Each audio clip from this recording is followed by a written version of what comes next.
Salut les KT, j'espère que vous allez bien. On se retrouve pour parler du manga Boruto avec la partie numéro 2 qui va démarrer à partir du 20 août 2023 avec le chapitre 81.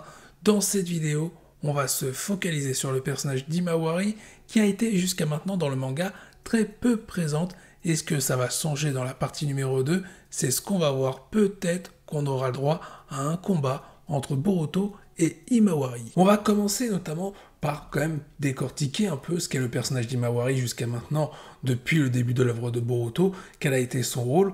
Pour la partie manga, son rôle a été réduit en tant que personnage secondaire, et même il y a eu des personnages secondaires qui ont été beaucoup plus présents. Je pense notamment à Shikadai ou encore Inojin qui a fait quelques apparitions dans les derniers chapitres. Il y a eu le personnage de Sumire qui a eu une importance grandissante dans les derniers chapitres, mais pour le personnage d'Imawari, il n'y a pas eu grand-chose dans le manga, voire quasiment rien du tout.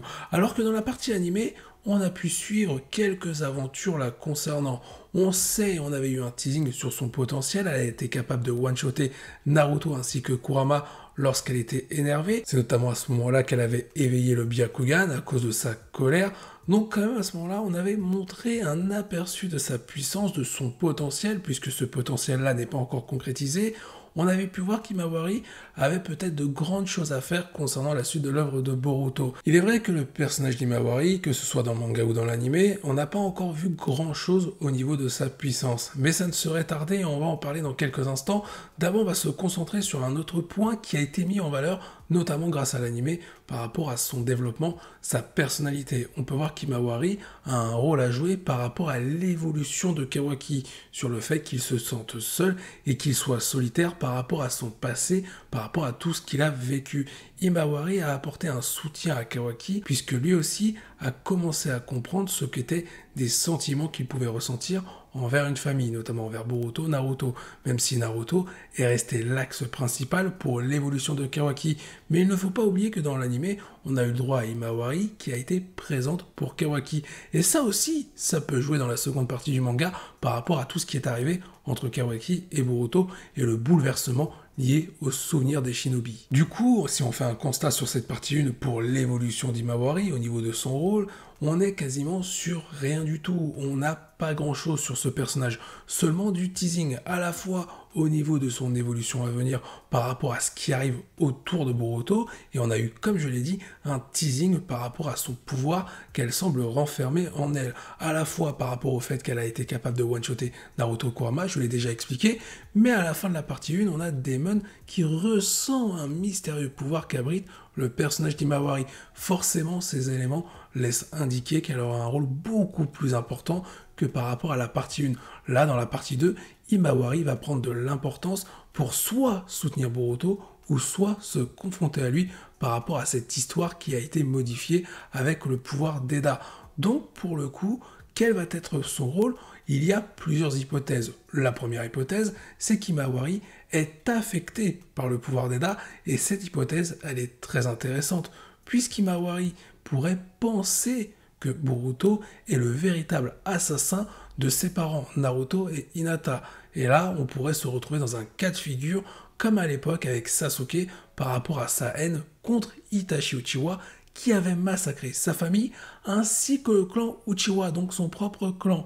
Là, Imawari pourrait tout simplement se garnir de haine, se remplir de vengeance, pour pouvoir s'en prendre au personnage de Boruto, à son véritable frère, sauf qu'avec ses souvenirs modifiés par le pouvoir d'Eda, elle pourrait tout simplement être faussée dans son analyse. Elle défendrait Kawaki, qui est le véritable responsable de cette histoire, donc une sorte de manipulation, et une nouvelle fois, Boruto se retrouverait comme la victime par rapport à tout ce qu'il se passe. Il a déjà perdu pas mal de choses, mais là, avoir sa sœur qui pourrait s'en prendre à lui pour tout simplement le condamner sur des faits qui n'existent pas par rapport à ce qui s'est passé autour de Kawaki, là pour Boruto, ce serait tout simplement terrible. Maintenant, dans cette théorie, dans cette hypothèse, est-ce que ça pourrait être crédible? Oui, scénaristiquement, ça pourrait être très intéressant, et ça modifierait encore plus l'atmosphère de l'œuvre. Pour l'instant, on était sur une atmosphère bisounours, surtout avec la nouvelle génération qui ne se concentre pas vraiment sur Boruto. Je parle vraiment des personnages comme Shikadai, Inojin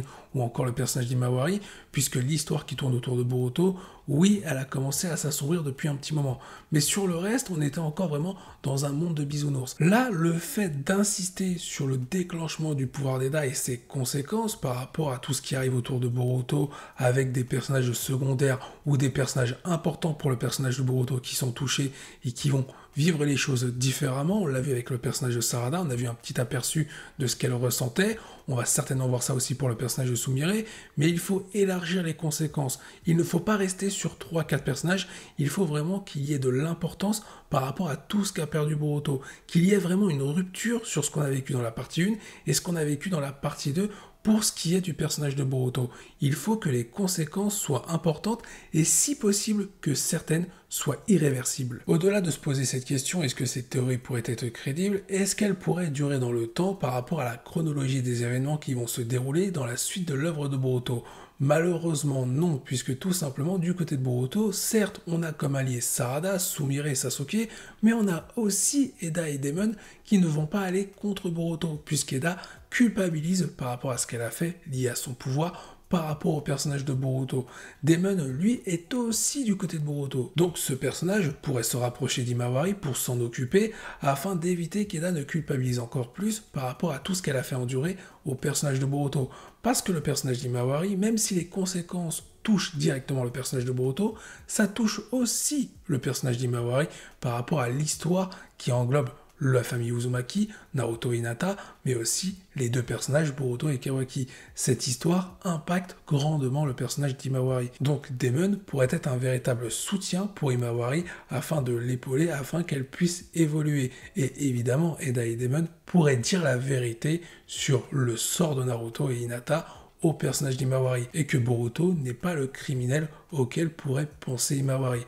Donc peut-être que dans un premier temps, Himawari pourrait douter de ce qui se passe, peut-être qu'elle n'aurait pas confiance envers Eda et Daemon, et par conséquent, elle pourrait se lancer à la poursuite de Boruto pour tenter d'en finir. Mais grâce au soutien de certains alliés que possède Boruto, Himawari pourrait être ramenée à la raison. Et là, elle pourrait se diriger contre Kawaki, avec dans un premier temps, essayer de le convaincre de restaurer l'histoire du monde shinobi dans la tête des souvenirs des shinobi, ou alors essayer de le combattre ensuite s'il n'y a rien à faire, si Kawaki ne peut pas être convaincu. On pourrait avoir une très belle opposition entre ces deux personnages, surtout grâce à l'histoire qui pourrait se construire avec le développement relationnel qu'il peut y avoir entre Kawaki et Himawari, un développement qui a été amorcé dans l'anime. Maintenant, on va parler d'une deuxième hypothèse, dans le cas où Himawari ne serait pas affectée par le pouvoir d'Eda. Il faudra bien l'expliquer pourquoi elle ne serait pas affectée concernant ce qui est arrivé aux autres shinobi. Pourquoi le pouvoir d'Eda ne l'a pas touché?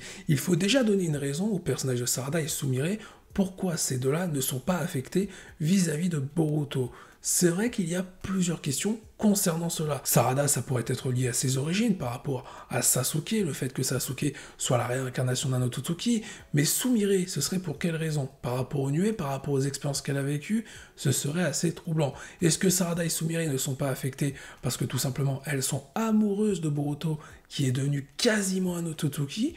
Peut-être que ça les a immunisées, mais alors pourquoi Himawari serait-elle immunisée également? Est-ce que ça aurait un lien du coup avec ce qui s'est passé dans le film The Last autour de Toneri? Pourquoi pas, ça pourrait être une des raisons. Ou alors est-ce que ça remonte à bien longtemps par rapport au clan Hyuga? Parce que si Himawari est immunisé, ça voudrait dire qu'Hanabi ou alors toute la famille du clan Hyuga, le clan, serait également immunisé. Donc attention aussi à ça. Pourquoi Himawari, elle, pourrait être potentiellement immunisée, mais pas les autres membres du clan Hyuga? C'est ça qui pourrait être assez troublant concernant le personnage. Toutefois, il y a quelque chose à ne pas oublier, j'en ai déjà parlé tout à l'heure, Daemon a ressenti un pouvoir mystérieux concernant Himawari. Est-ce que ce pouvoir pourrait être à l'origine d'une potentielle immunisation du pouvoir d'Eda pour le personnage d'Himawari? En soi, c'est possible, mais d'où viendrait le pouvoir d'Himawari? À quoi serait-il lié? Un Byakugan beaucoup plus puissant que les prédécesseurs qu'ont pu l'obtenir dans le clan Hyuga, ou alors l'éveil du Tessengan pourrait arriver concernant Himawari avec le développement qu'on a eu dans le film The Last. Himawari pourrait posséder le Tessengan et Boruto le Jogan. Pourquoi pas? Ça relierait tout ça au personnage de Toneri qui a été introduit dans l'anime mais qui n'a pas été aperçu encore dans le manga. Et en vrai, quand on regarde le titre de la seconde partie du manga, Two Blue Vortex, 2 vortex bleus, est-ce que cela pourrait représenter le Tessengan, donc l'œil que pourrait obtenir le personnage d'Himawari, ainsi que le Jogan? On aurait du coup 2 pupilles, deux pupilles bleues qui pourraient représenter la puissance des deux Uzumaki par rapport au mot vortex qu'on retrouve dans le titre de la seconde partie. Les différentes références pourraient donc être liées à ça. Pourquoi pas? Après, tout à l'heure, j'ai cité un potentiel combat qui pourrait avoir lieu entre Himawari et Boruto. Les deux Uzumaki qui s'affrontent à travers la tempête, il y a pas mal de possibilités. Mais restons sur la deuxième hypothèse, puisque la première, je l'ai déjà développée. La deuxième hypothèse, on est dans le cas où Himawari n'est pas affecté. Que pourrait-elle faire pour aider Boruto? Elle pourrait tout simplement, comme je l'ai évoqué pour la première hypothèse, essayer de convaincre Kawaki, mais malheureusement, je pense que ce sera trop facile pour que Kawaki cède directement. On pourrait donc avoir un affrontement entre Kawaki et Himawari. Ou alors, peut-être qu'Himawari va réussir à déstabiliser Kawaki sur ce qui se passe dans le monde Shinobi, et peut-être que Kawaki va commencer à hésiter sur ses ambitions, sur le fait qu'il veut tuer Boruto. Peut-être qu'Himawari va être la première pierre à l'édifice pour faire basculer Kawaki, cette fois-ci du bon côté. Et Boruto pourrait en profiter pour ramener complètement Kawaki du bon côté. Personnellement, pour vous donner un avis sur les deux hypothèses scénaristiques que je vous ai évoquées, j'aimerais qu'on soit dans une situation où Himawari soit affecté par rapport au fait qu'on pourrait avoir un combat assez intéressant, assez émotionnel entre Boruto et Himawari. Ça rajouterait vraiment quelque chose de tragique au destin de Boruto avec tout ce qui se passe concernant Kawaki et le pouvoir d'Eda. Sans oublier qu'il y a le personnage de Code qui rôde autour du village de Konoha et qu'il est en train de préparer son armée pour tout détruire. Donc vraiment, on pourrait avoir une atmosphère très sombre pour le personnage de Boruto avec tout ce qui se passe. Scénaristiquement, je préférais ma première théorie. Maintenant, pour la deuxième, en vrai, ça peut être sympa aussi. On peut très bien avoir Himawari qui va s'opposer à Kawaki, mais il faut que l'exécution soit assez sympa pour que ce soit au moins très sombre dans un premier temps pour le personnage de Boruto. Il faut vraiment que les conséquences de ce qui s'est passé à la fin de la partie 1 soient à la hauteur des enjeux qui vont suivre pour Boruto, ainsi que sur son histoire. Il est temps de s'arrêter ici, j'espère que cette vidéo vous a plu, je vous invite à donner votre avis en commentaire. Sur ce, je vous dis à la prochaine, portez-vous bien, et n'oubliez pas que la volonté du KT soit avec vous.